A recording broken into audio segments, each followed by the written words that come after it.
Great to have you watching CNN Student News on this Thursday, December 8th. From the CNN Center in Atlanta, Georgia, I'm Carl Azus. First story takes us to the fifth most populated country in the world, the Pacific island nation of Indonesia, home to more than 258 million people. And some of them are struggling with the devastation of another earthquake. A 6.5 magnitude quake shook the far northwestern part of Indonesia Wednesday morning. The tremor was shallow, meaning its focus was relatively close to the Earth's surface. And though officials said last night that at least 97 people had been killed, they expected that number to go up as they searched through the rubble. An Indonesian government official says the priority now is search and rescue and that authorities have to move fast. Hundreds of buildings have been destroyed, and though there was no tsunami warning, some Indonesians still fled to higher ground with the memory of the 2004 earthquake and tsunami that killed more than 80,000 people and left millions homeless. Earthquakes are common in Indonesia because of the country's location on the Pacific Ring of Fire. There's one thing you need to know about the Ring of Fire. It produces 90% of the world's earthquakes. The Ring of Fire includes about 450 volcanoes. Many of them are submarine volcanoes, meaning they're underwater, as are 75% of the world's volcanoes in total. Now, the Ring of Fire is also called the Circum-Pacific Belt. It's the result of plate tectonics. The movement of the plates has created a nearly continuous series of oceanic trenches and chains of volcanoes stretching for 25,000 miles. In a horseshoe-shaped pattern from New Zealand past Japan, across the Bering Strait, and down toward the tip of South America. The plate movement also causes earthquakes. Because many of these earthquakes occur in the ocean, the Ring of Fire is also known for tsunamis, produced when the ocean floor is either forced to rise or fall. When a megathrust event happens in this region, the water is displaced and the water pushes ashore. Most tsunamis are only a few inches high. But there are times that wave and that swell can be as tall as buildings. From shortly after World War II until 1991, the U.S. and the Soviet Union were the two main powers engaged in the Cold War. Now, a lot of experts and analysts have talked about the current tensions between the U.S. and Russia, which was the largest part of the Soviet Union. And these observers have used the term New Cold War to describe what could happen again. But with such dramatic changes in technology between 1991 and now, a modern-day Cold War could look vastly different from the one in your history books. For one thing, not all of the weapons that the nations have today are even visible. The Cold War was a conflict between two nuclear superpowers, West versus East, capitalism versus communism, a high-stakes chess match. The first question is, what's temperature have to do with war? Well, hot wars involve battles, and all peace talks have stalled. Warm wars have negotiations. Armies are mobilized, though there's still a chance for peace. But with the Cold War, neither side was in direct conflict. Nuclear weapons made both countries reluctant to fight. Instead, they fought through proxy wars and espionage, and for 45 years, the threat of nuclear war loomed over the world.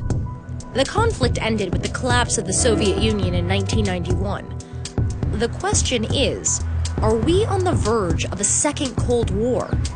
Today, tensions between the US and Russia have been reignited. Flashpoints like Syria, the annexation of Crimea, and suspicions of state-sponsored hacking have some observers fearing we are already in a new Cold War. Both countries are tied to a string of international conflicts, but digital warfare has become a vast new battlefield. Cyber espionage is cheap, hard to trace, and presents real economic and security fears.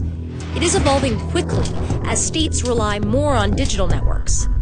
The US and Russia still have huge nuclear arsenals and military might, but digital information may be the most coveted new piece on the chessboard.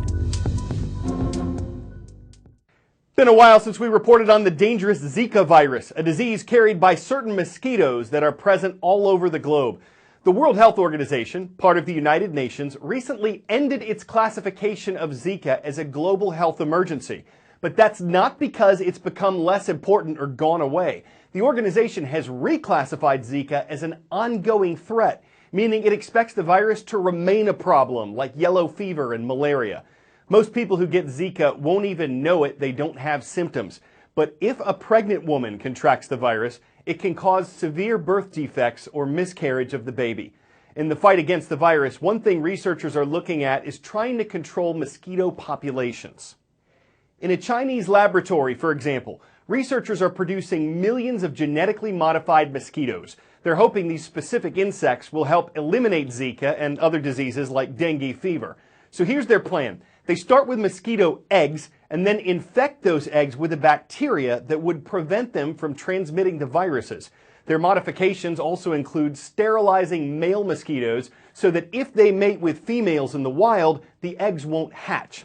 So how do they separate the male mosquitoes from the females? Well, the females are larger, so they get trapped in this liquid while the males wash off.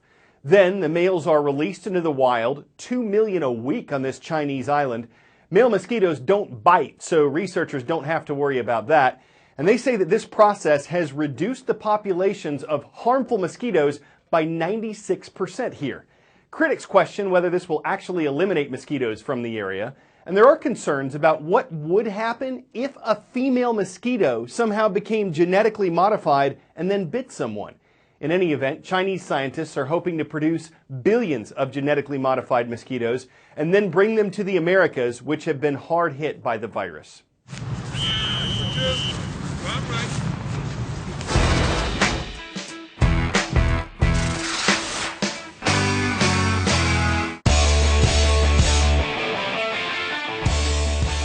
Okay, there's a cutting edge and huge training device out there that a couple of global soccer teams are using to get an edge.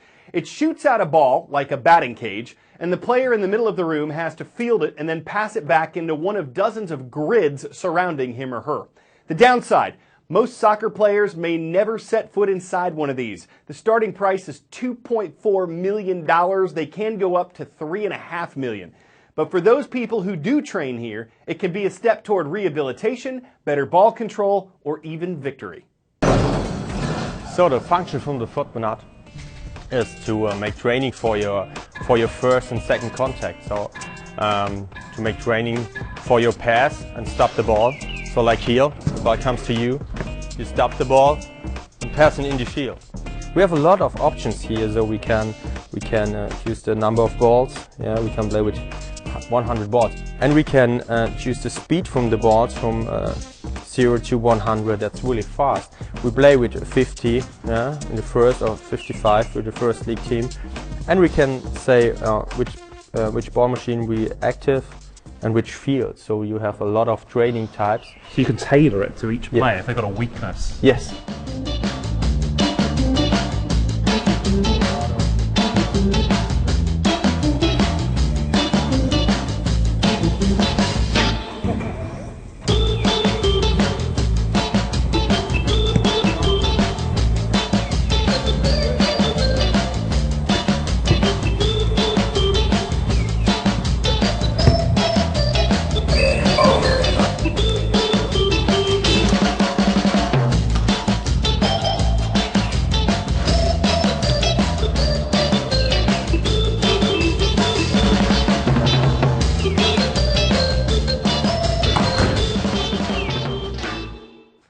So at its price, it may be foot but not for everyone. But if the weather outside is frightful, or if the field nearby isn't lightful, or if the rest of the team just has something else afoot, this can help solo players get off on the right foot if they shoot over to the footbanot. It'll keep them in touch with agility, and they are sure to get a kick out of it. Oh, come on. I'm Carl Azuz for CNN Student News.